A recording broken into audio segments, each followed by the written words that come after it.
বাড়ির বউ একা একা ভাত খায়। খাবার টেবিল থেকে এক এক করে সবাই খাবার শেষ করে উঠে চলে গেল। নদী সবার রেখে যাওয়া থালা বাসন পরিষ্কার করছে। নদী মন দিয়ে কাজ করছে। এমন সময় শাশুড়ি এসে বলল, বৌমা, আমার তো ওষুধ খাওয়ার টাইম হয়ে গেছে। আমার দুধগুলো যদি গরম করে দিতে তাহলে আমি ঘুমিয়ে যেতাম। আর হ্যাঁ, তোমাকে মোনা একটু যেতে বলেছে। মা, আপনার দুধ গরম করা আছে, শুধু নিয়ে খেয়ে নিবেন। আচ্ছা, তাহলে ঠিক আছে, আমি নিয়ে নিচ্ছি। শাশুড়ি চলে গেল। সে আবার কাজে মন দিল। কোমল রুমে বিছানায় বসে অপেক্ষা করছে তার স্ত্রী আসবে বলে, কিন্তু নদীর এখনো আসার খবর নেই। এরই মাঝে নদী হাত মুছতে মুছতে রুমে ঢুকে বিছানায় বসলে কোমল বলল, আসার সময় হয়েছে তোমার? আমি কাজে ব্যস্ত ছিলাম, তুমি ঘুমিয়ে যেতে পারলে না? আমাকে তো কাজগুলো শেষ করে কার কি লাগবে সবকিছু দেখে তারপর রুমে আসলাম। এবার তুমি বলো, তোমার কি লাগবে? আমারও কিছু লাগবে, তাই তো এখনো জেগে আছি। বলো, তোমার কি লাগবে? তোমার চাহিদা পূরণ করে তারপর আমি ঘুমোবো। আচ্ছা, বাড়িতে তুমি ছাড়া তো আরো লোক আছে, তোমার কেন সবার খেয়াল রাখতে হয় বলো তো? কারণ আমি হলাম এই বাড়ির বউ, আর ওরা হচ্ছে এ বাড়ির সন্তান। তাই তোমার সেবা করা আমার দায়িত্ব ও কর্তব্য।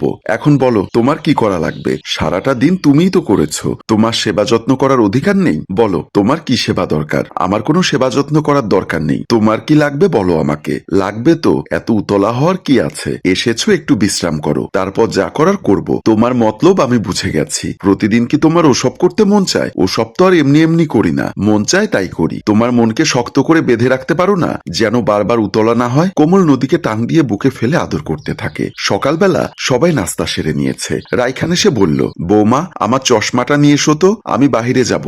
নদী চশমা নিয়ে এসে শ্বশুরকে দিয়ে বলল, বাবা, তাড়াতাড়ি বাসায় চলে আসবেন, না হলে শরীর খারাপ করবে। আচ্ছা, চলে আসবো। রাইখান বাহিরে চলে যায়। মোনা কলেজে যাবার জন্য বের হয়। ভাবিকে বলে, ভাবি, আমি কলেজে যাচ্ছি, আমার এই সপ্তাহের বাজেট আজকে শেষ। রাতে আমার বাজেট নিয়ে নিবে, কেমন? তুমি টেনশন করো না, আমি তোমার কলেজের বাজেট নিয়ে রাখবো। তুমি আমার লক্ষ্মী ভাবি। মোনা বাহিরে চলে যায়। শাশুড়ি এসে বলে, বৌমা, আমি বাজারে যাচ্ছি, তোমার কিছু লাগলে বলো, আমি নিয়ে আসবো। না মা, আমার কিছু লাগবে না, আপনি দেখে শুনে যাবেন। শাশুড়ি বাহিরে চলে গেল। নদী দরজাটা বন্ধ করে দিয়ে সোফায় বসলে রুম থেকে কমল বের হয়। নদী কমলকে দেখে দাঁড়িয়ে বলে, কি ব্যাপার, তুমি অফিসে যাওনি? আমি তো আরো মনে করেছি তুমি সবার আগে চলে গেছো। এমন কি কখনো হয়েছে তোমার কাছ থেকে বিদায় না নিয়ে কখনো আমি অফিসে গিয়েছি? না, তা যাওনি, তবে আমি মনে করেছিলাম, এই আর কি। ঠিক আছে, আমি দরজা খুলে দিচ্ছি। না, দরজা খুলতে হবে না। কেন, আজকে অফিসে যাবে না? তোমার কি খারাপ লাগছে? আরে না, তা হতে যাবে কেন, আমিও অফিসে যাব। তাহলে তোমার চোখটা বন্ধ করো তো। কেন চোখ বন্ধ করব? কেন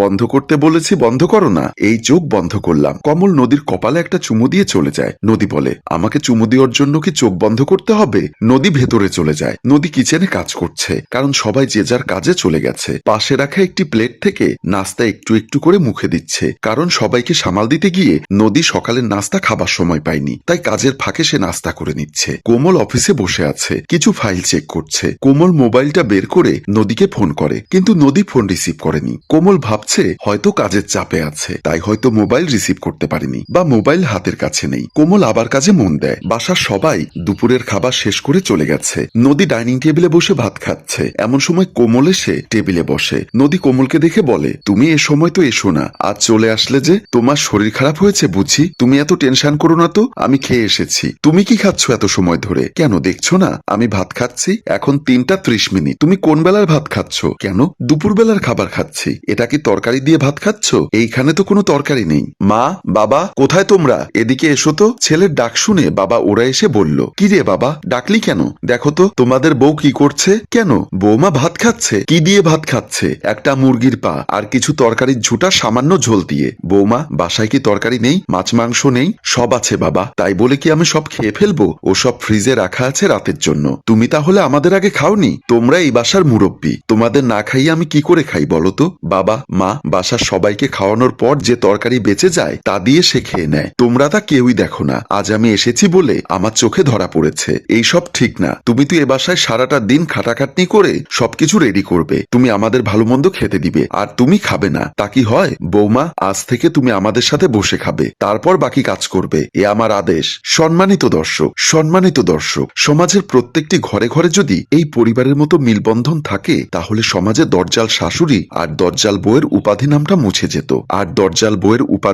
মুছে যেত। দর্শক, এই গল্পটি যদি আপনাদের ভালো লেগে থাকে তাহলে লাইক, কমেন্ট ও শেয়ার করে দিন। ধন্যবাদ। গল্পটির রচনায় আয়ুব মাহমুদ, পরিচালনায় রেজাউল কবির চৌধুরী, প্রযোজনায় এফ এ নয়ন চৌধুরী।